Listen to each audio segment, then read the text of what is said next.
Hi Math 3 students, I hope you guys are doing well. I know a lot of you guys are stressing right now about AP exams, so just want to send you all the good vibes that I possibly can as you prepare for that.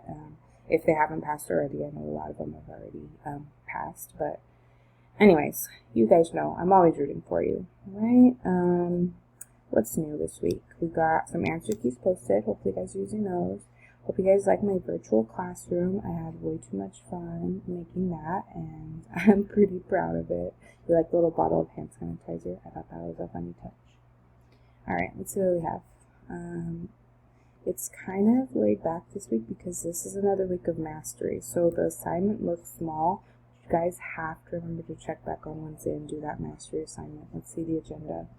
So we got this video, check-in form like usual. Edpuzzle is dividing rational expressions, and then the homework is just whatever on that page we didn't finish last week.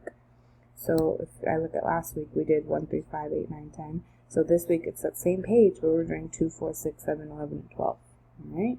Master assignment will be posted Wednesday through Friday, and then the homework itself is not due till Saturday. So mastering, hopefully put it in a little bit higher of a priority between Wednesday and Friday, and take Monday, Tuesday to get that dividing homework done. Alright, that's my suggestion anyway.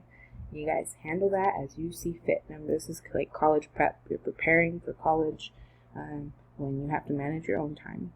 So, day 1, watch Edpuzzle, do the homework. Day 2, do the mastery.